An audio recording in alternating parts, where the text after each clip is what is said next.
తెలుగువారి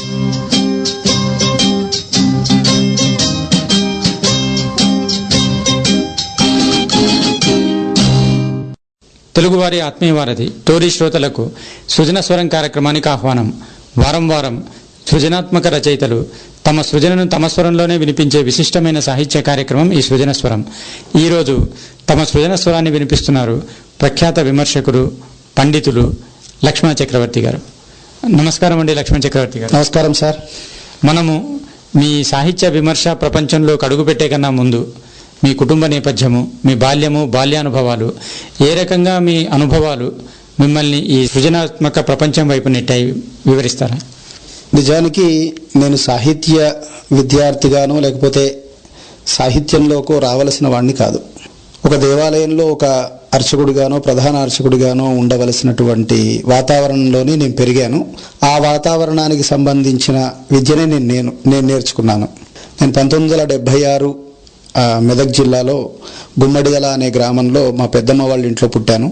నేను పుట్టిన నెలకి మా నాన్నగారు బిర్లా మందిర్లో, హైదరాబాద్లో ఉన్న బిర్లా మందిర్లో ప్రధాన అర్చకులుగా అక్కడికి రావటం, నేను ఆ వాతావరణంలోనే 28 సంవత్సరాల పాటు పెరగటం జరిగింది. ఇది మెదక్లోనా? బిర్లా మందిర్లో పుట్టిన నెలకి నేను బిర్లా మందిర్కి వచ్చేసాను. అంటే నా బాల్యం అంతా కూడా అక్కడే సాగింది. నాకు 28 ఏళ్ళు వచ్చేంత వరకు కూడా నేను బిర్లా మందిర్లోనే ఉన్నాను. అక్కడే ఉండే క్వార్టర్స్లో మా జీవనం అంతా సాగింది. నాకు 10 సంవత్సరాలు ఉండగా, 5వ తరగతిలో ఉండగా మా నాన్నగారు, మా అన్నయ్య అప్పటికే 8వ తరగతిలో ఉన్నాడు, 7-8 తరగతుల్లో ఉన్నాడు. 10th దగ్గరికి వస్తున్నాడు కాబట్టి ఒకరిని వైదిక వృత్తిలో ఉంచుకోవాలి, ఒకరిని లౌకికమైన వృత్తిలో ఉంచుకోవాలనే ఉద్దేశంతో మా నాన్నగారు నన్ను నాలాయర దివ్య ప్రబంధం నేర్చుకోవటానికి మధురాంతకం అనేటటువంటి ఊరిలో, చెంగల్పట్టు జిల్లాలో ఉంటుంది, అక్కడ ఉండే పాఠశాలకు పంపించారు. అక్కడ ఉండగా ఒక 5 ఏళ్ళు అక్కడ ఉన్నాను నేను. సుమారు 2,500-3 వేల పాసురాల వరకు అక్కడ కంఠదా నేర్పించటమే, పుస్తకం చూసి నేర్పించటం కాకుండా కంఠదా నేర్పించటమే. ఆ పద్ధతిలో నేర్చుకుని అనారోగ్య రీత్యా నేను వెనక్కి రావాల్సి వచ్చింది. మా అమ్మగారి వీళ్ళు ఉన్నవాడిని అక్కడ ఎందుకు పెట్టాలి అనే ఉద్దేశంతో వెనక్కి వచ్చిన తర్వాత హైదరాబాద్లోనే కూకుట్పల్లి ప్రాంతంలో దేవనాయకమయ్యంగారని లక్ష్మీనారాయణ స్వామి దేవాలయంలో ప్రధాన అర్చకులుగా పనిచేసి అప్పటికే పదవి విరమణ చేసిన ఆ పెద్ద ఆయన దగ్గరికి వెళ్ళి నాలాయరని నేర్చుకోమని చెప్పటం, ఆయన దగ్గరికి వెళ్లే మిషతో హైదరాబాద్ వాతావరణాన్ని అప్పుడప్పుడే 88-89 వాతావరణం, అంటే 14-15 సంవత్సరాలు నాకు అప్పుడు, రోజు వారి దగ్గరికి వెళ్ళి నేర్చుకొని రావాలి. ఆ పని తప్ప ఇంకో పని లేదు. నాన్నగారు ఏమన్నా ఇంట్లో నేర్పించే ఆగమశాస్త్ర విషయాలు నేర్పిస్తే నేర్చుకోవటం. మా అన్నయ్యకి కొంచెం సినిమాలు చూసే అలవాటు ఉండేది, అది నాకు అబ్బింది. అట్లా చదవకుండా ఉండటం అనే ఒక అలవాటు 89-91 ఆ 90 ప్రాంతం మధ్య వచ్చింది. ఇలా మా నాన్నగారి దగ్గర వైదిక విద్యకు సంబంధించి, అట్లాగే కూకుట్పల్లి ప్రాంతంలో ఆ స్వామి దగ్గర నాలాయర దివ్య ప్రబంధంలో మిగతా భాగానికి సంబంధించి నేర్చుకుంటున్నటువంటి సమయంలోనే ఆంధ్ర సారస్వత పరిషత్తులో డాక్టర్ కెవి సుందరాచార్యుల గారు అనే ఆయన, మా పెదనాన్నగారు, ఆయన సరే విశారద పరీక్షలు రాయించండి అని మా నాన్నగారితో చెప్పటం. అది రాయడానికి కూడా కారణం ఏమిటంటే అప్పుడు మా నాన్నగారు అప్పుడే పీడీసీ BAL ఫస్ట్ ఇయర్ రాశారు 90లో. అంటే అప్పటికి ఆయనకి 42-45 ఏళ్ళు. ఆయన రాస్తున్నారు కాబట్టి తెలుగులో సరే విశారద రాస్తాడు, ఏదో చదువుకుంటాడులే అన్న ఉద్దేశంతో విశారదలోకి నన్ను లాగారు. నా స్థితి ఏమిటి అని అంటే, ఆ రోజు నేను ఆ అనే అక్షరం రాయాలంటే చాలాసార్లు 0 చుట్టి ఆ అని రాసేవాడిని. అంటే నేను అక్షరాలు కూడా ఆల్మోస్ట్ 6 ఏళ్లలో మద్రాసులో ఉండటం వల్ల అక్కడ రాతతో పని లేదు, మౌఖికమైనటువంటి వ్యవహారమే ఉండేది కాబట్టి చెప్పటం అంతా, నాలాయరం అంతా కూడా నోటి నుంచే చెప్పాల్సిన పరిస్థితి ఉండేది కాబట్టి, పుస్తకంతో పని లేదు కాబట్టి, రాసే పని లేదు కాబట్టి అక్షరాలు కూడా బుక్క పెట్టానని చెప్పవచ్చు. చూస్తే అక్షరాలు గుర్తుపడతానేమో కానీ పూర్తిగా మెల్లమెల్లగా వాతావరణం అంతా నాలో పోయింది. అప్పుడు వారు విశారద రాయించడానికి వారి దగ్గరికి పొద్దున్నే వెళ్ళి వారి దగ్గర చదువుకోవటం, అట్లా మెల్లమెల్లగా ఏదో విశారద అద్దేసరి మార్కులతో గట్టెక్కాను. ఆ తర్వాత వారే ఆంధ్ర సారస్వత పరిషత్తులో పీడీసీలో చేర్పించారు. ఒకే ఒక అంతకు ముందు వరకు మా నాన్నగారు నేను సరిగ్గా చదువుకోకపోవటం వల్ల కొట్టడం ఇవన్నీ జరుగుతూ ఉండేవి. మా పెదనాన్నగారు ఎక్కడ ఇంట్లో చెప్తారో అన్న భయానికి మాత్రమే నేను రోజు కాలేజీకి వెళ్ళేవాడిని. పీడీసీ అంటే ప్రీ డిగ్రీ కోర్స్, ఓరియంటల్ పద్ధతిలో చదువుకునేటటువంటి వాళ్ళు. ఒకప్పుడు డిప్ఓఎల్ అనేవాళ్ళు. ఎప్పుడైతే దాంట్లోకి ఇంగ్లీష్ సబ్జెక్ట్ చేర్చారో దాన్ని అప్పటి నుంచి పీడీసీ అనటం మొదలుపెట్టారు. అందులో నన్ను 91లో 90 ఆ ప్రాంతంలో చేర్పించారు. చేర్పించిన తర్వాత వారి భయానికి నేను కాలేజీకి వెళ్ళేది. మొదటి 2 సంవత్సరాలు నాకు ఏం పెద్ద సాహిత్యం వచ్చిందని నేను అనుకోవట్లేదు. చెప్పే టీచర్ల మాటలు వినటం రావటం అలాగే ఉండేది. కానీ బిఏ మొదటి సంవత్సరం దాటుతుండగా, బిఏ సెకండ్ ఇయర్లోకి అడుగు పెడుతూ ఉండగా అప్పుడప్పుడే కొంచెం సాహిత్యం చదవటం, కొన్ని కథలు చదవటం, పేపర్లో వచ్చే వార్తలు చదవటం, ఇవి చూసి పిచ్చి పట్టింది. సాహిత్యం అనే ఒక మాధ్యమంలోకి మెల్లమెల్లగా అడుగు పెట్టడం అనే ఒక అలవాటు అప్పుడే మొదలైంది. అయితే చాలా సీరియస్గా ఏమీ చదివే అలవాటేం లేకుండేది. ఎంఏ ఫస్ట్ ఇయర్ వరకు కూడా ఇంచుమించుగా ఏదో పుస్తకాలు చదవటం అనే అలవాటు ఉండేది. రోజుకు సినిమాలు మాత్రం ఖచ్చితంగా 3 చూసేది. ఆ పద్ధతిలో నడుస్తూ ఉండేది. ఇది చిన్నప్పుడు అంటే చదువు అనే వాతావరణంలోకి లేదా సాహిత్యం అన్న వాతావరణంలోకి అనుకోకుండానే ప్రవేశించాను నేను. వచ్చిన తర్వాత మాత్రం సారస్వత పరిషత్తులో నిజానికి మా తరానికి అంటే 95లో నేను డిగ్రీ పూర్తి చేశాను అక్కడ. అప్పటికే చాలా హేమీలుగా చెప్పుకునేటటువంటి పెద్ద గురువులందరూ కూడా అక్కడ నుంచి వేరే వేరే చోటికి అట్లాగే రిటైర్మెంట్ అయ్యి కూడా వెళ్ళిన వాళ్ళు ఉన్నారు. కానీ అప్పటికి కూడా పివి చలపతిరావు గారు, కేవి సుందరాచార్యులు గారు, డి చంద్రశేఖర్ రెడ్డి గారు, మోత్కూరు నరహరి గారు, జితేందర్ రెడ్డి గారు, ఇట్లా ఇంకా సాహిత్యంలో ఒక ఉనికి ఉన్నటువంటి పెద్దవాళ్ళు ఉండటం వల్ల, వాళ్ళు చెప్పే పాఠం మనని ఆకర్షించటం వల్ల కొంచెం సాహిత్యంలోకి అనుకోకుండానే తోయబడ్డాను. తర్వాత మాత్రం ఆ ఆసక్తి అట్లా డిగ్రీ సెకండ్ ఇయర్ నుంచి మెల్లమెల్లగా కొనసాగింది అని చెప్పవచ్చు సార్. నాకు వచ్చిన సందేహం వస్తుంది సార్. సాధారణంగా మనం నార్మల్ ఫ్యామిలీస్ లో చూస్తుంటాము, 1వ తరగతి నుంచి పిల్లవాడికి మార్కులు రావట్లేదని బాధపడుతూ ఉంటారు, భవిష్యత్ ఏమవుతుందో అని బాధపడుతుంటారు. మీరు 28 ఏళ్ళు ఇక్కడే ఉన్నారు, తర్వాత మళ్ళీ పాశురాలు నేర్చుకోవడానికి వెళ్ళారు. సో మీకు ఎప్పుడు భవిష్యత్ ఏమిటి అనేటువంటి సందేహం రాలేదా? భవిష్యత్ ఏమిటి అనే సందేహం మొదటి 5వ తరగతి వరకు కూడా మంచి స్టూడెంట్స్, మంచి మార్కులు వచ్చేవి. నన్ను తీసుకెళ్లి అక్కడ చేర్పించిన తర్వాత కూడా మిగతా వాళ్ళందరూ సేవాకాలం చేస్తే అంటే ఒక 10 మంది పిల్లలమంతా ఉండేవాళ్ళం. మాకంటే 4 సంవత్సరాల ముందు చేరిన వాళ్ళు ఉండేవాళ్ళు.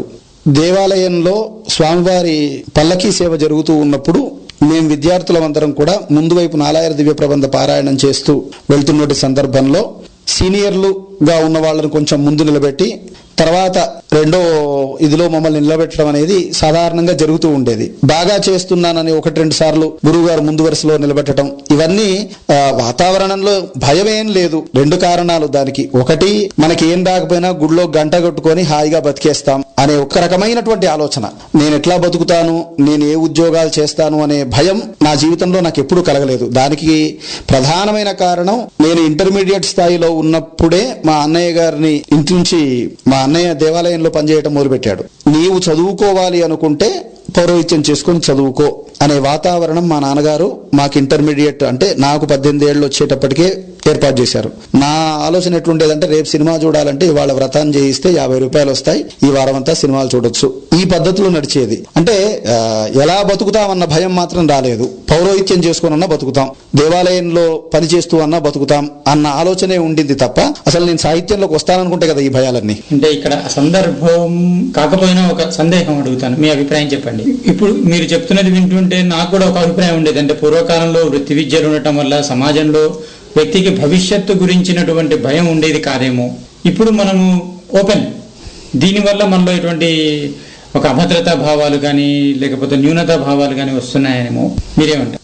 వృత్తి విద్య చెయ్యకూడదు, నేను చదువుకున్నందువల్ల ఇందులోకి రాకూడదు అనేటటువంటి అభిప్రాయాలు మా నాన్నగారి తరంలో, మా నాన్నగారు 1-2 సందర్భాల్లో అనగా కూడా నేను విన్నానండి. ఇక్కడ జరిగింది ఏంటి అనంటే, నేను బ్రాహ్మణ కుటుంబం నుంచి ఉన్నాను కాబట్టి ఆ మాట చెప్పాల్సి వస్తుంది.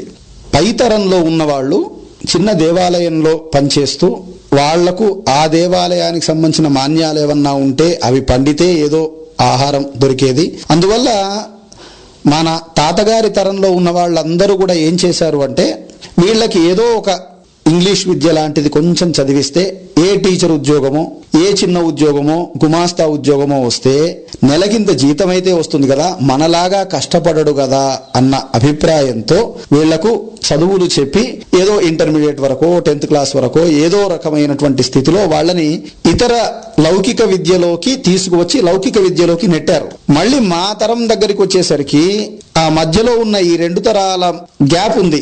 అందుకని మళ్ళీ వెనక్కి రావటం, వృత్తి విద్యలోకి వచ్చినా మనం జీవించవచ్చు అనే అభిప్రాయాలు ఇప్పుడు మళ్ళీ కొంచెం వస్తూ ఉన్నాయి. కానీ తొలి రోజుల్లో మాత్రం ఆ పైతరమే మనం వృత్తి విద్యలో ఉండి మనం ఏం సాధించాము, మన పిల్లలు ఏం సాధిస్తారు అని లౌకిక వృద్ధిలోకి తీసుకువెళ్లిన వాతావరణం ఒకటి ఉండింది. కానీ నిజంగా ఒక స్థాయిలో వేదాధ్యయనం అనుకోండి, లేదా ఏదో ఒక శాస్త్ర అధ్యయనం చేసిన వాళ్ళు ఎవ్వరూ కూడా ఏ వృత్తిలో ఉన్న వాళ్ళైనా సరే, వాళ్ళ వృత్తిని వదిలిపెట్టకుండా ఉన్న వాళ్ళు ఎవరైనా సరే వాళ్ళ తరువాత ఇప్పుడు స్వీకరిస్తోంది.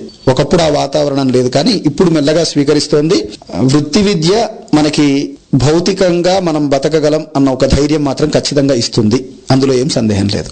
ఇప్పుడు మీరు మీ పిల్లలకి ఏం చేస్తారు? నాకు ఇంకా సంతానం లేదు. మా అన్నయ్య గారి అబ్బాయి మాత్రం ఎప్పుడన్నా ఇటువైపు వచ్చినప్పుడు స్తోత్ర పాఠాలు అవి నేర్చుకుంటూ ఉంటాడు, మా నాన్నగారి దగ్గర కానీ నా దగ్గర కానీ వాళ్ళ నాన్నగారి దగ్గర.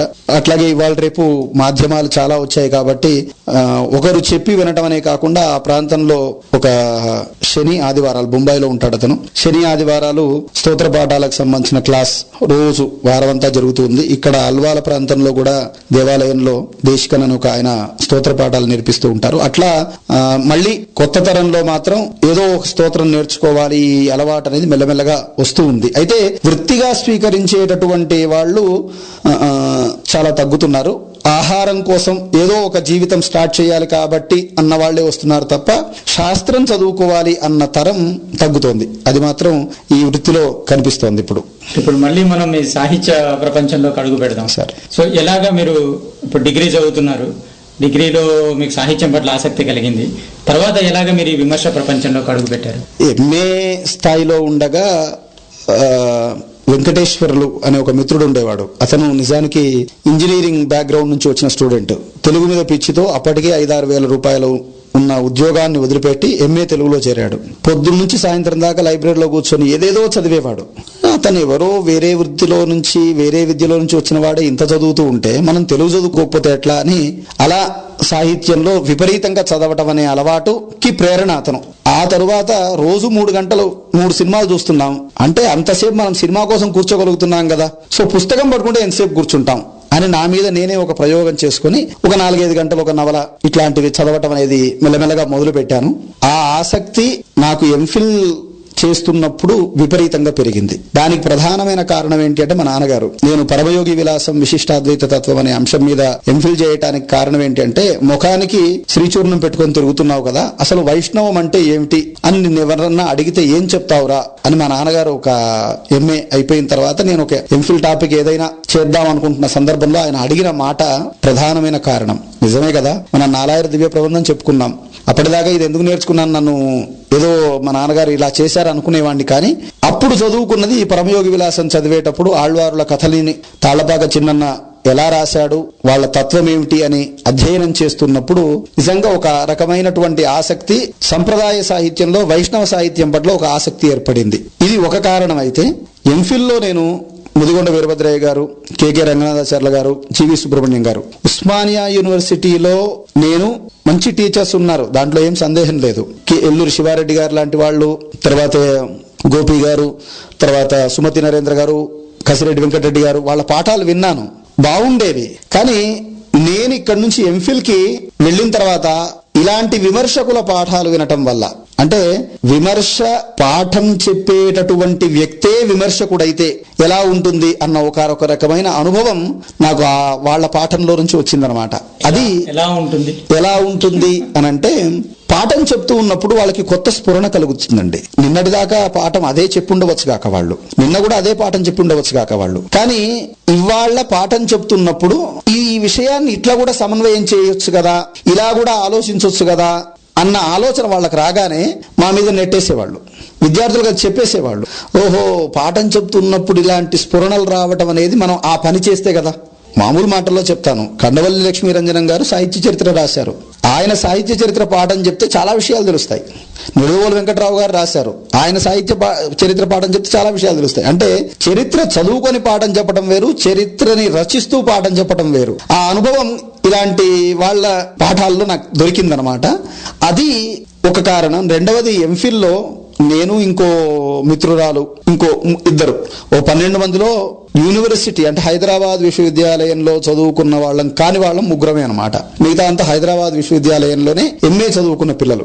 మేము వాళ్ళలాగా ఆలోచించకుండా కొంచెం వేరేలాగా ఆలోచించాలి, మనం చాలా అంటే బయట యూనివర్సిటీస్ నుంచి వచ్చిన వాళ్ళు చాలా పెద్దగా చదువుకోకుండా ఉంటారు, అకాడమిక్ నాలెడ్జ్ ఎక్కువగా ఉండదు, ఇలాంటి అభిప్రాయాలు కొంచెం ఉండేవి ఆ యూనివర్సిటీలో. కానీ అది పోగొట్టుకోవడం కోసం కొంచెం చదవటం, ఎవరైనా టీచర్లు పాఠం చెప్తుంటే ప్రశ్నలు అడగటం, దీనివల్ల తెలియని ఆసక్తి మాత్రం విమర్శ పైన మెల్లమెల్లగా ఏర్పడింది. కానీ పూర్తిగా విమర్శలోకి మాత్రం అప్పటికి కూడా నేను అడుగు పెట్టలేదు.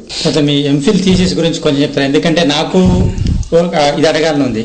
సాధారణంగా విశిష్టాద్వైతము రామానుజాచార్యులు ఆరంభించారనేటువంటి ఒక అపోహ ఉంది. కానీ ఇది ఆళ్వారులు అందరి దగ్గర నుంచి వచ్చిన తర్వాత రామానుజాచార్యులు దాన్ని ప్రచారం చేశారు. సో మీ థీసిస్ లో మీరు ఏమి ఇప్పుడు మీరు అడిగిన మాటకి ఒక రకంగా జవాబు చెప్పాలి అంటే, ఫలానా రకమైన పుస్తకం ఒక పుస్తకం వచ్చింది అనుకుందాం, ఉదాహరణకి తెలుగులో సాహిత్య విమర్శ అని ఒక పుస్తకం వచ్చింది అనుకోండి, ఆ పుస్తకం నుంచే విమర్శ ఉన్నదా? అంతకంటే ముందు కూడా ఉన్నది కదా. అంటే రామానుజాచార్యుల వారు చేసిన పని ఏమిటి అని అంటే, వ్యాస భాగవతంలో కానీ వాల్మీకి రామాయణంలో కానీ వ్యాస భారతంలో కానీ లేదా హరివంశంలో కానీ లేదా ఆళ్వారులు తమ కళ్ల ముందున్న అర్చావతారాన్ని వర్ణిస్తూ చేసినటువంటి పాశురాల్లో కానీ భక్తి ఉంది అని అందరూ చెప్పేటటువంటి మాట. వీటన్నిట్లలో కూడా సిద్ధాంతం ఉంది అని. వీటన్నిట్లలో కూడా వైష్ణవపరమైనటువంటి సంప్రదాయ విశేషాలున్నాయి అని అందరికీ తెలుసు. వీరికంటే ముందు నాథమునులున్నారు, యామునాచార్యుల వారు ఉన్నారు.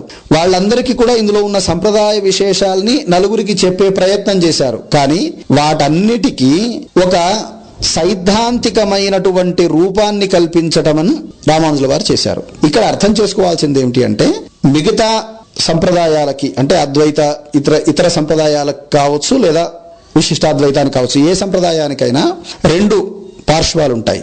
ఒకటి ఆచార వ్యవహారాలకి సంప్రదాయానికి సంబంధించిన పార్శ్వం, ఇది ఒక పాయ. రెండో పాయ ఏమిటి అంటే మేధోపరమైనది, సైద్ధాంతికంగా ఉండేది. పరమాత్మ ఎవరు అన్న ప్రశ్నే కదా అద్వైతమైన విశిష్టాద్వైతమైన మధ్వులైన ద్వైతమైన చేసుకున్న ప్రశ్న. ఈ జీవాత్మ ఇక్కడి నుంచి అక్కడికి ప్రయాణం చేస్తున్నప్పుడు ఆయనలో నేను కలిసిపోయాను అనుకున్నవాడు అద్వైతం అన్నాడు, ఆయనలో నేను ఒక అణువు మాత్రమే అనుకున్నవాడు విశిష్టాద్వైతం అన్నాడు, ఆయనే నేను నేనే అన్నవాడు ద్వైతం అన్నాడు. అంటే ఎవరి అనుభవాన్ని వాళ్ళు చెప్పేటటువంటి సందర్భంలో ఇది చెప్పుకుంటూ వచ్చారు.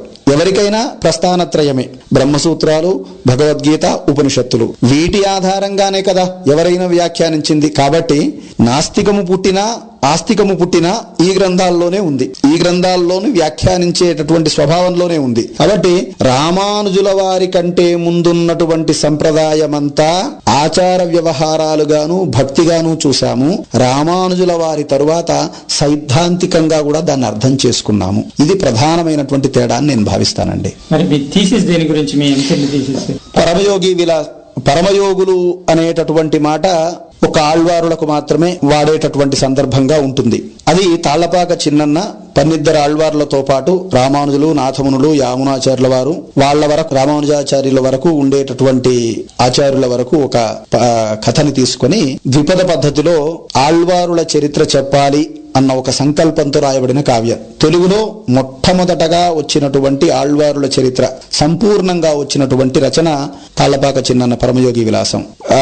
అందులో ఆళ్వారుల చరిత్ర ఉండటమే ప్రధాన కారణం. నేను అంశంగా స్వీకరించడానికి ప్రధానమైన కారణం అందులో ఆళ్వారుల చరిత్ర ఉండటమే. 4000 దివ్య ప్రబంధం నేను నేర్చుకున్నాను కాబట్టి అది అంశంగా స్వీకరించాను. అంతకంటే ప్రధానమైనటువంటి కారణమేం లేదు అందులో. రెండవది, ఆళ్వారుల తత్వం తరువాతి తరానికి ఇతర భాషల్లో అందించటానికి తమిళంలో మనకి గురు పరంపర ప్రభావం లాంటి గ్రంథాలు ఉన్నాయి, అట్లాగే దివ్యసూరి చరిత్రం లాంటి గ్రంథాలు ఉన్నాయి. కానీ తెలుగులో అట్లాంటి ప్రయత్నం జరగలేదు.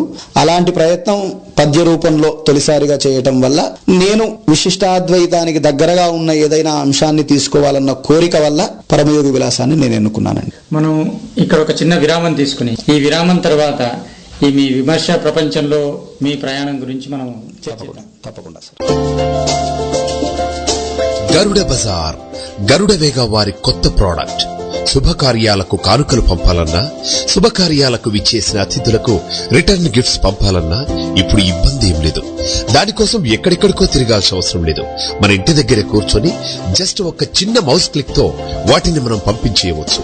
ఇలాంటి మంచి అవకాశాన్ని మనకు అందిస్తుంది మన గరుడ బజార్. అంతేకాదు, ఆంధ్ర పిండి వంటలు, ఆవకాయ పచ్చళ్లు, sweets, fancy items, gift items, పూజా మందిరాలకు సంబంధించిన పరికరాలు, ఇలా ఒక్కటేమిటి అన్ని ఒక్క మౌస్ క్లిక్ తో మనకు లభ్యమవుతున్నాయి. ఇక్కడ దొరికే వస్తువులన్నీ క్వాలిటీ పరంగా పూర్తిగా తనిఖీ చేయబడినవి. కేవలం 5 రోజుల్లోనే డెలివరీ మరియు డెలివరీ ఛార్జీలు పూర్తిగా ఉచితం. www.garudabazar.com ని సందర్శించండి. మీకు కావలసిన వస్తువులు వెంటనే ఆర్డర్ చేయండి. గరుడ బజార్.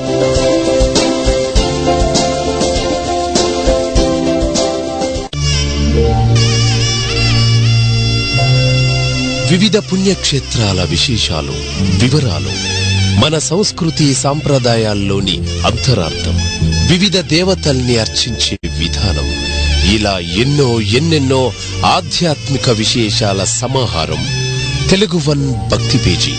మరిన్ని వివరాలకు www.telugu1.com కు లాగిన్ అవ్వండి. ఏంటి బంగారం అలా దిగులుగా కూర్చున్నావు? అమెరికా వెళ్ళడానికి అన్ని సర్దుకున్నావు కదమ్మా. ఫ్రెండ్స్ ని వదిలి వెళ్ళడానికి బాధగా ఉందా? కాదు నాన్న, వాళ్ళతో ప్రపంచంలో ఎక్కడి నుండైనా మాట్లాడవచ్చు. కానీ వాళ్ళు ఎంతో ప్రేమగా ఇచ్చిన బహుమతులు, అలాగే అమ్మ ఎంతో ఆప్యాయంగా పెట్టిన ఆవకాయ పచ్చడి తీసుకెళ్లా అనుకున్నా. కానీ లగేజ్ ఎక్కువైపోయింది. ఇంకా ఫ్లైట్ లో తీసుకెళ్లడం అస్సలు కుదరదు. అందుకే నాన్న. అయ్యో, వాటి గురించి బాధెందుకమ్మా, అవన్నీ నేను పంపిస్తాను కదా. నీకో విషయం తెలుసా? అందరికీ ఆత్మీయ నేస్తమైన గరుడవేగ వారు ఇప్పుడు అమెరికాతో పాటు కెనడా, యూకే, దుబాయ్ లో ఉన్న మన వాళ్లందరికీ ఒక అద్భుతమైన అవకాశాన్ని కల్పిస్తుంది. అతి తక్కువ ఖర్చులతో కేవలం 4 రోజుల్లోనే వస్తువులన్నీ భద్రంగా చేరుస్తారు. మీ అమ్మ పెట్టిన ఆవకాయ, ఫ్రెండ్స్ ఇచ్చిన గిఫ్ట్స్ అన్ని గరుడవేగాలో నీకు పంపిస్తానులే అమ్మా. అమ్మో నాన్న, ఖర్చు ఎక్కువ అవుతుందేమో. లేదురా, చెప్పాను కదా, గరుడవేగ వారు కేవలం కేజీకి 500 రూపాయలు ప్లస్ ట్యాక్స్ ఛార్జ్ చేస్తున్నారు. కావాలంటే www.garudavega.com సైట్ కి లాగిన్ అవు చూడు, నీకే తెలుస్తుందమ్మా. థ్యాంక్స్ నాన్న. థ్యాంక్స్ నాకు కాదమ్మా, గరుడవేగాకి చెప్పు. Thanks to Garudavega. గరుడవేగ.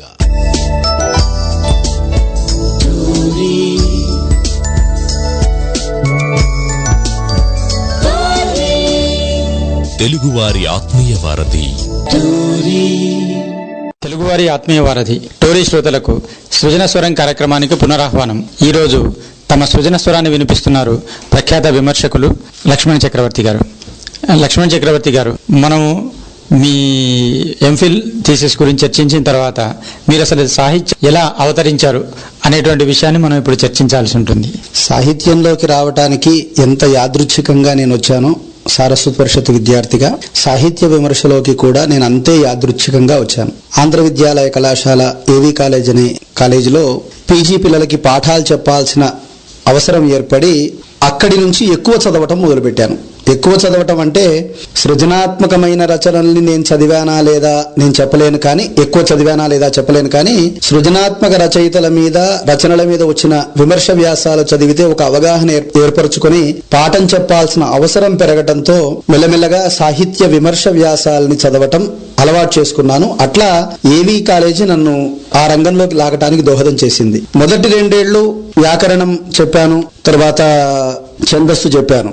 కానీ 2003-04 తరువాత ప్రత్యేకంగా సాహిత్య విమర్శ, అలంకార శాస్త్రానికి సంబంధించిన విషయాలు పాఠాలు చెప్పాల్సిన పరిస్థితి ఏర్పడటంతో సాహిత్య విమర్శ పైన అభిరుచి ఏర్పడింది.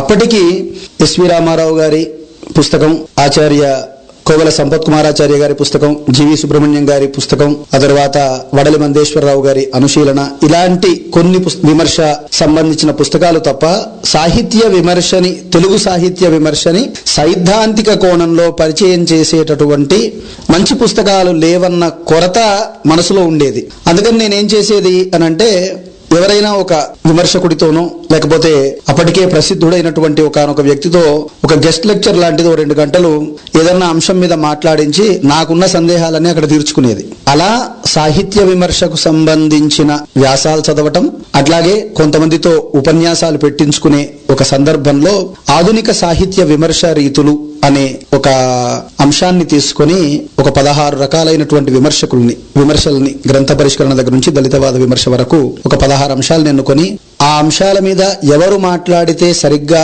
దానికి న్యాయం జరుగుతుంది అనే ఒక స్పష్టమైన అవగాహన ఏర్పరచుకొని అది పుస్తకంగా తీసుకురావటం, అందులో ప్రక్రియా వివేచన జనరిక్ క్రిటిసిజం ఇన్ తెలుగు అనే అంశం మీద నేను ఒక వ్యాసం రాయటం, అందులో జీవి సుబ్రహ్మణ్యం గారు, ముదిగొండ వీరభద్రయ్య గారు, సంపత్ కుమారాచార్యుల గారు, చేకూరు రామారావు గారు, అద్దేపల్లి రామ్మోహన్ రావు గారు, ఇలాంటి పెద్దవాళ్ల వ్యాసాలన్నీ ఉన్నాయి అందులో. ఆ వ్యాసాలన్నిటికీ తగ్గకుండా అదే స్థాయిలో ఉండాలి అని నాకు తెలవకుండానే వాళ్ల భాషలో రాయటానికి ఏమో ప్రయత్నం జరిగింది అని నేను అనను గాని, చదివిన వాళ్ళంతా చాలా పెద్దవాళ్ళు రాసినట్టు రాసావయ్యా అన్నారు. అంటే నాకు తెలియకుండానే పెద్దవాళ్ల వ్యాసాల యొక్క ప్రభావం మెల్లమెల్లగా నా మీద పడటం, ఆ పుస్తకానికి సాహిత్య లోకంలో ఒక గుర్తింపు రావటంతో సాహిత్య విమర్శ రంగంలోకి నేను బలవంతంగా తోయబడ్డాను. ఇక్కడ నాకు ఒక చిన్న సందేహం. సాధారణంగా విమర్శకి సమీక్షకి మన వాళ్ళు తెలుగు సాహిత్య ప్రపంచంలో పెద్ద తేడా లేని మాట్లాడుతూ ఉంటారు.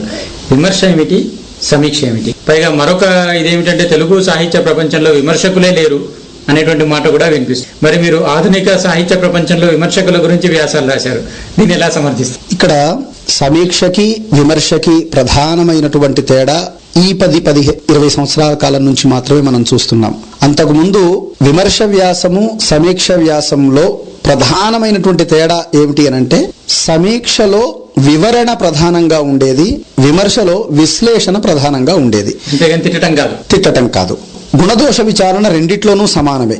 కానీ సమీక్ష వివరించడానికి ఎక్కువ ప్రాధాన్యం ఇచ్చేది. విమర్శ దాని వెనక ఉండే అనేక విషయాలని కూడా, ఇతరుల యొక్క అభిప్రాయాలని కూడా తెచ్చుకొని చర్చించుకొని విశ్లేషించే అవకాశం ఉండేది. కాబట్టి ఇది ప్రధానంగా తేడాగా ఉండేది. ఈ 20-25 సంవత్సరాల కాలంలో సమీక్ష అంటే పుస్తకాన్ని పరిచయం చేయటం మాత్రమే. కాబట్టి ఆ స్థాయికి ఇప్పుడు వచ్చేసాం మనం.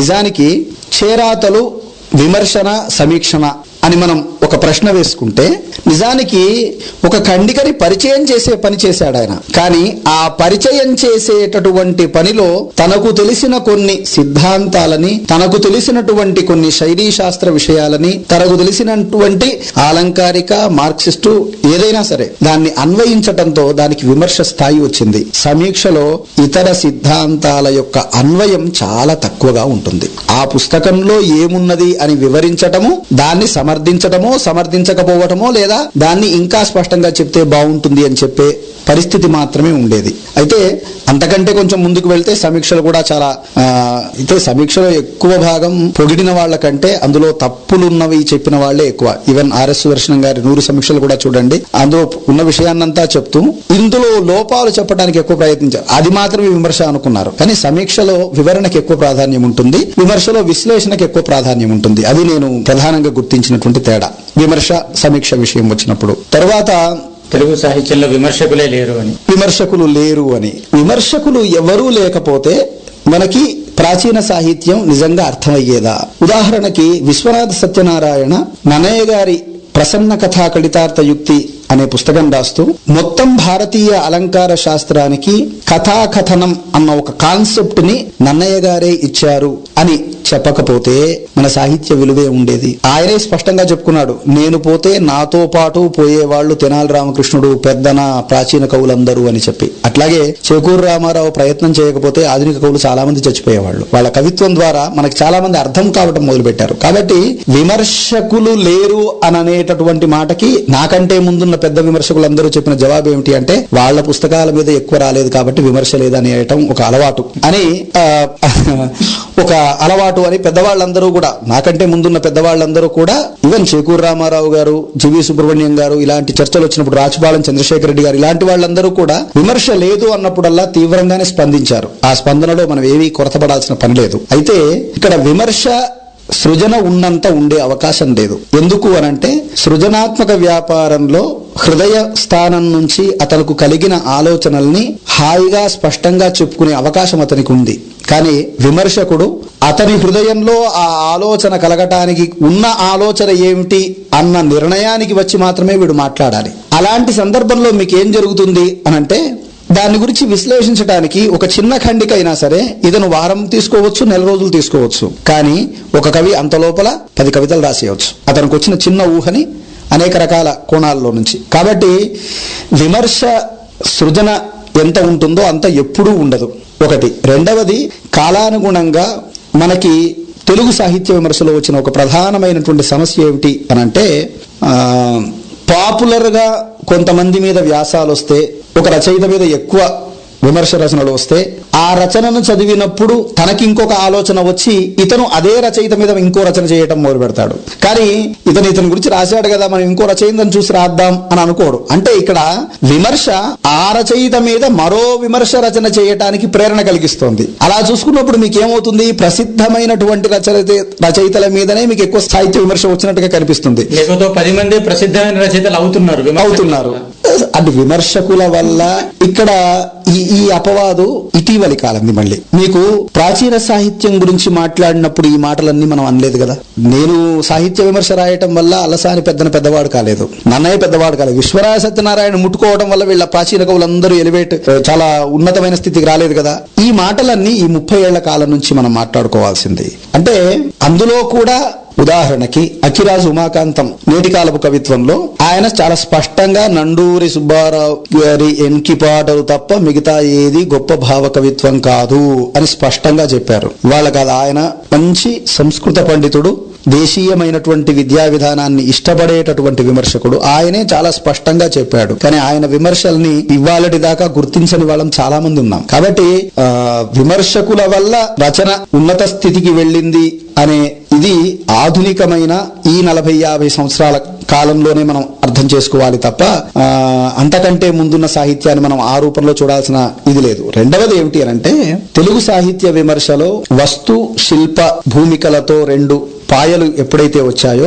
అభ్యుదయ సాహిత్యానంతరం కొంతమంది రచయితలకి, అభ్యుదయ దృక్పథంతో రాసినటువంటి రచయితలకి అనేకమైనటువంటి దారులు వేయటంతో ఆ రకమైనటువంటి సాహిత్యానికి ఒక ప్రాధాన్యం వచ్చింది. ఇంకొక వైపు ప్రాచీన సాహిత్యాన్ని పట్టుకున్న వాళ్ళు మళ్ళీ విమర్శలు చేస్తున్నటువంటి సందర్భంలో ఆధునిక సాహిత్యాన్ని గురించి అంతగా రాయకపోవటం, రాసిన కొంతమంది రచయితలను గురించి మాత్రమే రాయటము లేదా కవులను గురించి మాత్రమే రాయటము, ఇలాంటి కారణాల వల్ల ఇలాంటి అభిప్రాయాలన్నీ వచ్చాయి. అయితే సాహిత్య విమర్శకులు తక్కువ అనేది ఎప్పుడు తక్కువే ఉంటారండి. ఇప్పుడు అన్నం వండేవారు ఎంతమంది, తినేవారు ఎంతమంది అనేటటువంటి మాట తీసుకున్నప్పుడు తినేవాళ్ళు ఎక్కువ ఉండవచ్చు గాక, అంటే చదివి వదిలేస్తాం. దాన్ని విశ్లేషించేటటువంటి ఆలోచనలోకి, విశ్లేషించేటటువంటి స్థితిలోకి వెళ్లే అవకాశం కానీ అవసరం కానీ చాలా మందికి ఉండకపోవచ్చు. అంటే సాహిత్యం చదివి నేనిక ఈ విషయాన్ని గురించి చెప్పకపోతే ఉండలేను అనేటటువంటి ఒక స్థితి కావాలి. చిన్న ఉదాహరణ చెప్తాను. శ్రీపాద సుబ్రహ్మణ్య శాస్త్రి గారి గుర్రపందాలో కథ ఉంది. ఆ కథ చదవటం వేరు, ఆ కథ వెనక ఉన్న తాత్వికతని అది ఎందుకుంది, విశ్వనాథ సత్యనారాయణ గారి మాటల్లో చెప్పాలి అంటే, ఒక రచన ఇలా ఉంది అని చెప్పడం విమర్శ కాదు, ఇలాగే ఎందుకుందో చెప్పడం విమర్శ. ఆ ఇలాగే ఎందుకుందో చెప్పాలి అన్న ప్రయత్నంలో విమర్శకుడికి సమయం పడుతుంది. ఆ సమయం వల్ల విమర్శకుడు తక్కువ అనే అభిప్రాయం ఉండటం ఒకటి.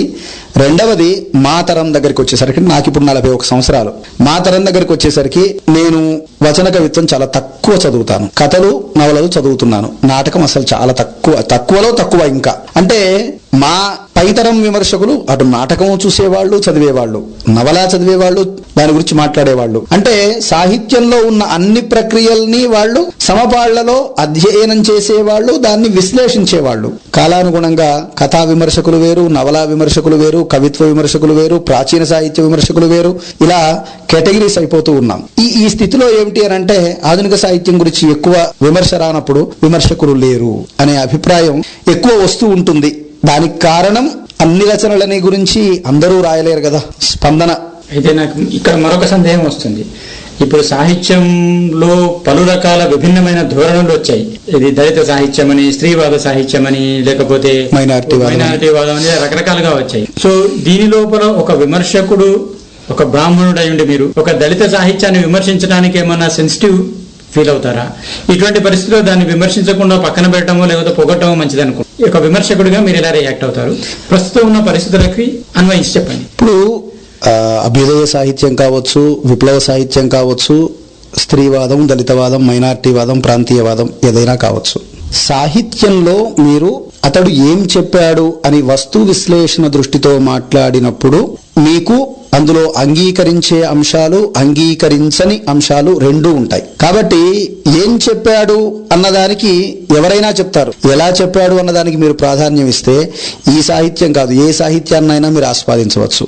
నా కోణం ఎలా చెప్పాడు అన్నదానికి నేను ఎక్కువ ప్రాధాన్యం ఇస్తాను. కాబట్టి నేను వస్తు విషయంలోకి వెళితే దాన్ని మరుగుపరుచుకొని నేను మాట్లాడితేనే నేను సాహిత్య విమర్శకుడిగా నిలబడగలనేమో ఒక్కొక్కసారి అనిపిస్తుంది. అంటే దానికి కారణం ఏమిటి అని అంటే, ఏదో ఒక గోమూత్రం తాగేటటువంటి వర్గాన్ని అని ఒకడు రాశాడు అనుకోండి, రాసిన దానికి నేను రియాక్ట్ కావడం మొదలు పెడితే అందులో సాహిత్యాన్ని నేను చూడలేదు, ఒక నినాదాన్ని మాత్రమో లేకపోతే ఒక విషయాన్ని మాత్రమే చూస్తున్నాను. కానీ అది చెప్పటానికి కూడా అతడు ఎంతటి భావచిత్రాన్ని, ఎంతటి ప్రతీకని, ఎంతటి విషయాన్ని తీసుకున్నాడు, ఎలాంటి పదప్రయోగం చేశాడు అని నేను కాన్సన్ట్రేట్ చేయడం మొదలు పెడితే, ఆసక్తి చూపడం మొదలు పెడితే ఆ కవిత నన్ను ఆకర్షిస్తుంది. కాబట్టి స్త్రీవాదంలో ఉండే కొన్ని కవితల్ని మనం ఎందుకు ఆస్వాదిస్తున్నాం అంటే, చెప్పిన అభివ్యక్తి రీతి, అభివ్యక్తి నవీనత అది ఏ సాహిత్యంలో ఉన్నా. పుట్టుమచ్చ కవితని మనం ఎందుకు ఆనందిస్తున్నాం? అసలు ఆ పుట్టుమచ్చ అన్న ఒక ఆ మాటనే చాలా గొప్ప అర్థాన్ని ఇస్తోంది కదా. మరి అలా ఒక కవి చెప్పినప్పుడు అది ఏ సిద్ధాంతానికి సంబంధించిందైనా, దేనికి సంబంధించిందైనా, అందులో ఉన్న పొయటిక్ ఎక్స్ప్రెషన్ కి దాసోహం అంటాం, దాంట్లో ఏం సందేహం లేదు. అలా వస్తు కోణం కంటే కూడా అభివ్యక్తి కోణం నుంచి, రూపకోణం నుంచి మాట్లాడటానికి నేను ఎక్కువ ఇష్టపడతాను. అయితే విశ్వనాథ సత్యనారాయణ గారి విమర్శనాత్మక వ్యాసాలు, సాహిత్య విమర్శ చదివితే ఆయన ప్రధానంగా ప్రస్తుతం తెలుగు విమర్శకులు వస్తువుకి ప్రాధాన్యం ఇచ్చి తప్పుదారి పడుతున్నారు, మన సాహిత్యం ప్రాధాన్యం ఇవ్వాల్సిందే రసానికి, రస సృష్టికి అంటారు. సో దాన్ని మీరు ఎలా భావిస్తారు? ఎందుకంటే మీరు కూడా ఇప్పుడు వస్తువుకి, అభివ్యక్తికి ఇచ్చిన ప్రాధాన్యము రస సృష్టికి, రసానికి ఇవ్వనన్నట్టు ఏమంటారు, ఇండైరెక్ట్ గా చెప్పారు, డైరెక్ట్ గా కాదు. ఇప్పుడు రసము అనేటటువంటి మాట దగ్గరికి వచ్చినప్పుడు ఒక అర్థం చేసుకోవాల్సింది ఏమిటంటే, అనుభూతిని ఇవ్వాలి. మీకు ఒక విషయం ఎందువల్ల అనుభూతి ఇచ్చింది అని అంటే, నా గురించి వీడు ఎంత జాలిగా మాట్లాడాడ్రా అని మీకు అనిపించినప్పుడు వస్తు విషయంగా మీకు అనుభూతి కలిగింది. నాకు ఆ జాలిని ప్రదర్శించిన రీతిని బట్టి నాకు అనుభూతి కలిగింది. కాబట్టి నేను శిల్పకోణం నుంచి అనుభూతికి ప్రయాణిస్తున్నాను, మీరు వస్తు కోణం నుంచి అనుభూతికి ప్రయాణిస్తున్నారు. కాబట్టి నా మార్గంలో కూడా రసానందం ఉన్నది. చెప్పే రీతిని బట్టి నేను ఆనందిస్తున్నాను. ఒకటి. రెండవది, వస్తువు, శిల్పము, రూపము, ఈ వ్యవహారం అంతా కూడా ఈ మధ్య కాలంలో లేదా అభ్యుదయ సాహిత్యం ఒక రకంగా ఇలాంటి వాతావరణంలో మనకు వచ్చిందే కానీ వస్తు శిల్ప సమన్వయంతోనే కదా రూపమైన, ప్రక్రియ అయినా ఏదైనా కూడా. కాబట్టి ఆ అర్థంలో తీసుకున్నప్పుడు మనం అలా ఆలోచించాల్సిన పని లేదు. ఒకటి. రెండవది, రసం అనేటటువంటి మాట అనగానే మనం అలంకార శాస్త్రానికి లేకపోతే ఇంకా ఇదంతా బ్రాహ్మణవాదానికి సంబంధించింది అని అర్థం చేసుకోవాల్సిన పని లేదు. దాన్ని ఆధునికంగా మళ్లీ మళ్లీ మాట్లాడిన వాళ్ళు కూడా ఉన్నారు. ఉదాహరణకి రసం అనే మాటని అలంకారికులు ఒక అర్థంలో మాట్లాడితే RS Sudarshanam unity of mood అన్నాడు. వల్లంపాటి వెంకట సుబ్బయ్య రసం అంటే వస్తువే అన్నాడు. అంటే దాన్ని ఆధునికంగా మనం అర్థం చేసుకోవడానికి, వ్యాఖ్యానించుకోవడానికి ప్రయత్నం చేస్తూనే ఉన్నాం కదా. కాబట్టి నాకు రసానందం ఆ వస్తువును నిర్వహించిన రీతిలో నేను పొందుతున్నాను.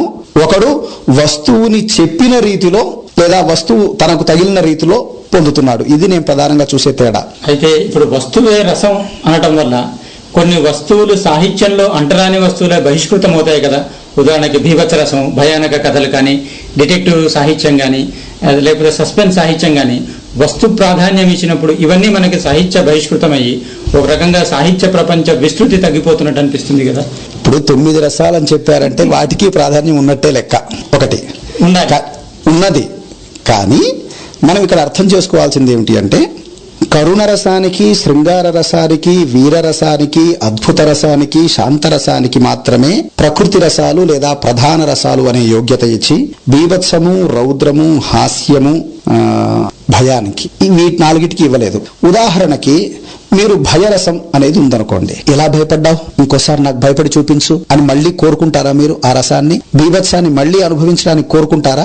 మళ్ళీ కోరుకోవటానికి ఆ 4 రసాల్లో హాస్యం కానీ, బీభత్సం కానీ, భయం కానీ, రౌద్రం కానీ మళ్ళీ మీరు అనుభవించాలని కోరుకోరు. అందుకని అవి ప్రధాన రసాలు కాదు. మిగతా 5టిని మాత్రమే మన వాళ్ళు ప్రధాన రసం అన్నారు. అంటే భయ, రౌద్ర, బీభత్స, హాస్యాలు ఏవైతే ఉన్నాయో అవి తాత్కాలికంగా మిమ్మల్ని ఆకర్షిస్తాయి, అనుభూతికి లోను చేస్తాయి. కానీ ఒకసారి మీరు ఆ బీభత్సరసానికి సంబంధించిన ఒక రచన చదివిన తర్వాత మళ్ళీ చదివి ఆనందించరు, మళ్ళీ కావాలనే కోరిక ఉండదు. కానీ శాంతంలో కానీ, అద్భుతంలో కానీ, శృంగారంలో కానీ, కరుణలో కానీ మళ్ళీ మీరు దాని యొక్క స్థితిని పొందాలన్న కోరిక ఉంటుంది. కాబట్టి ఇవి ప్రధాన రసాలుగా సాహిత్యం రావాలి అని అన్నారు. ఇక్కడ పాపులర్ లిటరేచర్, ప్రధాన సాహిత్య స్రవంతి ఇలాంటి మాటల దగ్గర కూడా ఇందులో హాస్యము, బీభత్సము, రౌద్రము లాంటివి ఉంటాయి. కానీ మళ్ళీ మళ్ళీ ఆనందించే స్వభావం అందులో లేదు. అది రసం కాదని కాదు, మళ్ళీ ఆనందించే స్వభావం ఉన్నది మాత్రమే ప్రధాన రసంగా మన వాళ్ళు అలంకారికులు మాట్లాడటంలో ఇదే ఉద్దేశం అనుకుంటాను నేను. కానీ మిగతా పరిహార్యం కాదు. కాదు.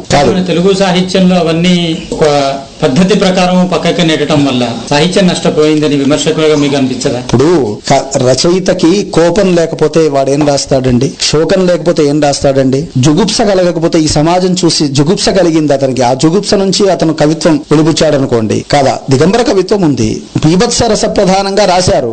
కానీ ఎంతమంది అదే పద్ధతిలో ఇవాళ చదవటానికి ఇష్టపడుతున్నాం మనం?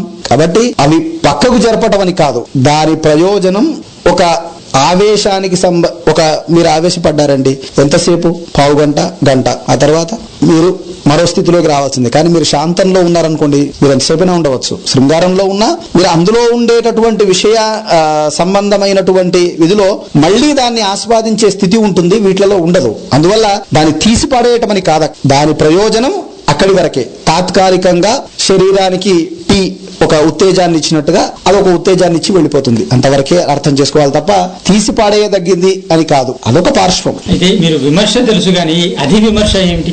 విమర్శ పైన విమర్శ రాయటం అధి విమర్శ. అంటే దీన్ని 4-5 కోణాలుగా చెప్పవచ్చు. ఒకటి, విమర్శ సూత్రాలేంటి, విమర్శ యొక్క తత్వం ఏంటి, విమర్శలో ఉండాల్సినటువంటి గుణగణాలేంటి, విమర్శకుడు ఎట్లా ఉండాలి అని చెప్పడం అంతా కూడా అధి విమర్శలో భాగం. అంటే విమర్శ పైన విమర్శ. ఇది ప్రధానంగా అధి విమర్శ అనేటటువంటి మాటకి విమర్శ పైన విమర్శ అని స్థూలంగా అర్థం చేసుకోవాలి. ఇందులో ఏముంటాయి సార్ అంటే, ఈ విమర్శ రీతి ఏం చెప్తుంది, ఈ రకమైన విమర్శ ధోరణులు ఎలా ఉన్నాయి, తెలుగులో ఎలాంటి సాహిత్య విమర్శ పరిణామం జరిగింది, దీని మీద పాశ్చాత్య ప్రభావం ఎంత ఉంది, ప్రాచ్య ప్రభావం ఎంత ఉంది, విమర్శకుడికి కవికి ఉండే సంబంధాలు ఎట్లా ఉంటాయి, ఇలా మాట్లాడటం అంతా కూడా అధి విమర్శ, మెటాక్రిటిసిజం అనే మాటకి తెలుగు అనువాదంగా మనం చెప్పుకోవచ్చు. ఇక్కడ మిమ్మల్ని మరొక సందేహం అడుగుతాను. ప్రధానంగా తెలంగాణ కవులు అనగానే మనకి దాశరథి, నారాయణ రెడ్డి, కాళోజీ ఇలా గుర్తొస్తాయి, కానీ వానమామలై వరదాచార్యుల పేరంతగా వినిపించవు. ఒక విమర్శకుడిగా దీన్ని మీరు ఎలా? ఇప్పుడు ఒక సమస్య ఉందండి. ఆధునిక సాహిత్యంలో కొంతమంది ఒక సాహిత్య విమర్శ దృష్టిని చూసేటటువంటి సందర్భంలో నాకు వచన కవిత్వం రాసేటటువంటి తెలంగాణ కవుల పేర్లు ఒక 40 చెప్పండి అని నన్ను అడిగారు అనుకోండి, మీరు వెంటనే నేను ఒక 10-20 పేర్ల కంటే ఎక్కువ చెప్పలేకపోవచ్చు. అట్లాగే నవలాకారులని, కథాకారులని చెప్పమంటే 20-30 పేర్ల కంటే ఎక్కువ నేను చెప్పలేకపోవచ్చు. అట్లా పద్య కవిత్వం అనేది తెలియకుండానే ఒక మరుగుపరచబడింది. నవ్య సంప్రదాయవాదం అనే ఒకానొక వాదాన్ని కోవెల సంపత్ కుమారాచార్య, కేతవరపు రామకోటి శాస్త్రి లాంటి వాళ్ళు తీసుకురావడంలో కూడా ప్రధానమైన ఉద్దేశం సాహిత్యాన్ని సమగ్రంగా చూసేటటువంటి సందర్భంలో పద్య కవిత్వం అభ్యుదయ భావాల్ని చెప్పిన పద్య కవిత్వం మాత్రమే బతికి, మిగతా అంశాల్ని భావకవిత్వం అనుకోండి, లేకపోతే దేశీయమైనటువంటి జాతీయ దృక్పథాన్ని చెప్పేటటువంటిది, లేదా రైతు రామాయణం లాంటి పుస్తకాలు ఏవైతే ఉన్నాయో అవి మరుగున పడిపోతున్నాయి, పద్యంలో ఉన్నందుకు మరుగున పడిపోతున్నాయి. అలాంటి మరుగున పడిపోయేటటువంటి స్థితిని వెలుగులోకి తీసుకురావాలన్న ఉద్దేశమే నవ్య సంప్రదాయవాదం అన్న దాన్ని ఒకటి ముందు తీసుకురావడానికి కారణమైంది. సరే, అది భావకవిత్వం మీద అభ్యుదయ కవిత్వం తిరుగుబాటు కాదు, నవ్య సంప్రదాయవాదం చేసిన తిరుగుబాటు అని. మీకు చిన్న ఉదాహరణ చెప్తాను నేను.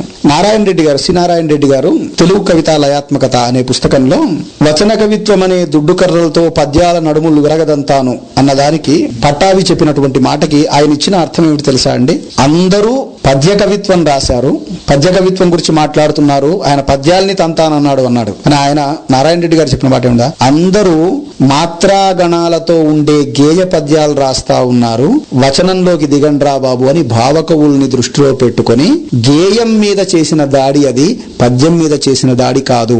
దానికి ఉదాహరణ ఏమిటంటే వచన పద్యాలు అని ఆయనే అన్నాడు. అంటే పద్యం మీద దాడి కాదు అది. అంటే దాన్ని అర్థం చేసుకోవటంలో, దాన్ని విమర్శకుడు విప్పి చెప్పడం వల్ల మనకి ఇవాళ అనిపిస్తోంది. కానీ ఆధునిక సాహిత్యంలో పద్యం అన్న ఒకానొక ప్రక్రియ, అది ఖండకావ్యం కావచ్చు, మహాకావ్యం కావచ్చు, అది మరుగున పడింది. దానికి ఇవాళటి కాలంలో ఏం చెప్తారంటే ఫలానా వర్గానికి సంబంధించిన వాడు కాబట్టి ఇలాంటి కుల, జాతి, ప్రాంత అనేవి చాలా తక్కువ పరిమాణంలో మనం ఆలోచించాలి. అదేం కారణం కాదు. ఆ పోతన చరిత్ర ఇవాళటి కూడా బతికుంది అని అంటే ఇప్పుడు ఆయన్ని మర్చిపోయారా అని మీరు ప్రశ్నిస్తున్నారంటే మరవని వాళ్ళు చాలా మంది ఉన్నట్టే కదా. కాబట్టి అది ఎప్పుడూ ఉంటుంది. ఒకటి. రెండవది, కొత్త కొత్త సాహిత్య ధోరణులు వచ్చినప్పుడల్లా మనకేమనిపిస్తూ ఉంటుంది అంటే వీళ్ళు వాళ్ళ గురించి ఎందుకు మాట్లాడలేదు, వీళ్ళు వాళ్ళ గురించి ఎందుకు చెప్పలేదు, శ్రీశ్రీ దాని గురించి ఎందుకు ఇలా మనం కొన్ని ప్రశ్నలు వేసుకుంటూ ఉంటాం. క్లాస్ రూమ్ లో మనం పాఠం చెప్తాం, అదే సార్ ఈ విషయమే మనకు చెప్పలేదు కదా అంటే ఆ రోజు ఆ ప్రస్తావన రాలేదు, అంతే. అయితే మీరు ఒక విమర్శకులుగా ఇటువంటి గతించి అంటే లేకపోతే మరుగున పడినటువంటి సాహిత్య ప్రక్రియల్ని మీ విమర్శనాత్మక వ్యాసాల ద్వారా వెలుగులోకి తెచ్చే ప్రయత్నం చేస్తున్నారా? ఫర్ ఎగ్జాంపుల్, వేముగంటి నరసింహాచార్యులు గారు అద్భుతమైన కావ్యాలు రచించారు. ఇప్పుడు మనం వానమామదే వరదాచార్యులు అనుకున్నాము. కోవెల సుప్రసన్నాచార్యులు గారు, సంపత్ కుమారాచార్యులు గారు కలిసి చేతనావర్తం అనేటువంటి ఒక ప్రక్రియ తీసుకొచ్చి ఒక అడ్డుకట్ట వేయగలిగారు ఒక ధోరణికి.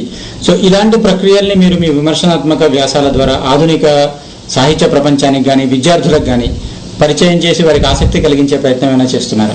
నిజానికి నా రంగం అది కాదు.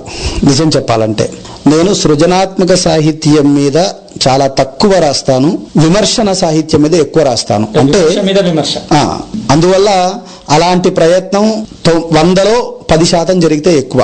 అయితే ఇటీవలి కాలంలో మాత్రమే అప్పుడప్పుడు చదివేటటువంటి రచనల ద్వారా, అప్పుడప్పుడు చదివే కథల ద్వారా, అప్పుడప్పుడు చదివే నవలల ద్వారా లేదా పద్య సాహిత్యం ద్వారా మరుగున పడిన అనేటటువంటి మాట నేను అంగీకరించనండి. ఏది మరుగున పడలేదు. మన జ్ఞాపకంలో నుంచి కొంతకాలం వెనక్కి వెళ్ళిపోతాం. మనం ఏమంటాం, ఒక విషయం మన జీవితంలో ఇవాళ నాకు దెబ్బ తాకింది, ఈ తాకిన దెబ్బ నొప్పి ఉన్నంత వరకు నాకు గుర్తుంటుంది. ఆ నొప్పి పోయిన తర్వాత మెల్లమెల్లగా ఆ జ్ఞాపకం వెనక్కి వెళ్తున్నట్టుగా కొన్ని విషయాలు అలా వెనక్కి వెళ్లిపోయి ఉంటాయి తప్ప అది ప్రధానం కాదు. రెండవది, ఆ ప్రాంతీయ అస్తిత్వవాదం లేదా ప్రాంతీయ చైతన్యంతో వచ్చిన సాహిత్యం, ఇలాంటి సందర్భాల్లో ఫలానాది విస్మృతికి గురైంది, ఫలానాది అన్నప్పుడు నేను ఒక స్పష్టమైన మాట చెప్తాను. స్త్రీవాదం, దళితవాదం, మైనారిటీవాదం, ప్రాంతీయవాదం వీటన్నిట్లలో కూడా అస్తిత్వం, స్త్రీ అస్తిత్వం ఇలాంటి మాటలన్నీ మనం అంటున్నాం కదా. వీటిలో మిగతా మూడిటికి సమస్య ఏమిటంటే గుర్తింపు సమస్య. స్త్రీవాదం, దళితవాదం, మైనారిటీవాదాల్లో తమను గుర్తించట్లేదు అనేది సమస్య. ప్రాంతీయ అస్తిత్వవాదం వచ్చినప్పుడు విస్మృతి సమస్య. ఇది ప్రధానమైంది. ఇప్పుడు తెలంగాణ లేదా రాయలసీమ లేదా ఉత్తరాంధ్ర లేదా కోస్తాంధ్ర ఇలా సాహిత్యాన్ని రేఖలుగా చూడాలి అనే ఆలోచన వచ్చినప్పుడు ఏం జరుగుతుంది? ఇక్కడ ఎంతమంది నవలాకారులు ఉన్నారు, ఎంతమంది కథా రచయితలు ఉన్నారు, ఇలాంటి లెక్కలన్నీ వదిలిపెట్టినప్పుడు అరే ఈయనని మొన్నటిదాకా మనం మర్చిపోయాం కదా అని. మొన్నటిదాకా మనం మర్చిపోయాము అంటే అతను ఏదో సంకలనంలో అతని పేరు ఉండటం వల్లే కదా ఇవాళ అతను ఉన్నాడని గుర్తిస్తున్నాం. ఇది ఎప్పుడు ఈ సమస్య ఉంటుంది. దళిత సాహిత్యం వచ్చినప్పుడైనా, స్త్రీవాద సాహిత్యం వచ్చినప్పుడైనా. మీకు మామూలు మాటల్లో చెప్పాలంటే సార్, సమాంతర సాహిత్యం అని ఒక మాట వాడుతున్నాం, లేదా సబాల్టన్ అని ఒక మాట వాడుతూ ఉన్నాం.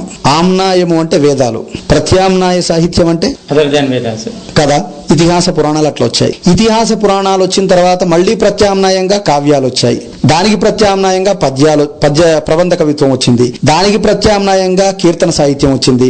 దానికి ప్రత్యామ్నాయంగా యక్షగానాలు వచ్చాయి. దానికి ప్రత్యామ్నాయంగా వచన సాహిత్యం వచ్చింది. ప్రతిదానికి ప్రత్యామ్నాయం ఏర్పడుతూనే ఉంది కదా.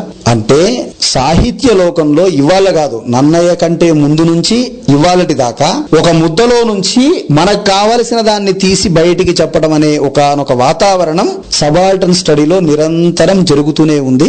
అది ఇప్పుడు ప్రాంతీయం అన్న కోణం నుంచి జరుగుతుంది. అంటే ఒక విమర్శకుడిగా ఇలా ఎవరికి వాళ్ళు గోడలు నిర్మించుకుని గిరి గీసుకుని కూర్చోటాన్ని మీరు సమర్థిస్తారు? గోడలకు ఎవరు సమర్థించరు. ఇప్పుడు రావిశాస్త్రిని చదివితే కలిగే ఆనందము, కాళోజీని చదివితే కలిగే ఆనందము రెండు నాకు ఒకలాగానే ఉన్నాయనుకోండి, పెద్ద బాధ లేదు. కానీ మీకు సమస్య, వాళ్ళ సాహిత్య లోకంలో ఒక సమస్య ఏమిటి అంటే, నేను చాలా ఆనందంగా నన్ను నేను నిలదొక్కుకోవాలి విమర్శకుడిగా అనుకోండి. నేను తెలంగాణకు సంబంధించింది ఏదో రాయక తప్పట్లేదు, కానీ నాకు నిజంగా చెప్పాలి అని అంటే రావిశాస్త్రిని కూడా రెగ్యులర్ గా చదవాలని కోరికగా ఉంటుంది. నేను రావిశాస్త్రిని చదవటానికి వెళ్తూ ఉన్నాను అనుకోండి, నేను తెలంగాణలో వచ్చిన సాహిత్యాన్ని మిస్ అవుతున్నాను. ఈ రకమైన అంతఃసంఘర్షణ అందరూ విమర్శకుల్లో ఉందో లేదో నాకు తెలియదు, కానీ కొంచెం అన్ని సాహిత్యాల్ని చదివే అలవాటు సహృదయత ఒక్కొక్కసారి మనని గిరిగీసుకోవడం వల్ల లోపిస్తుంది. ఇంతకుముందు ఇలాంటి ప్రశ్నే ఒకటి అడిగారు, దళితవాదం స్త్రీవాదం లాంటిది మీరు ఎట్లా చూస్తారు అని.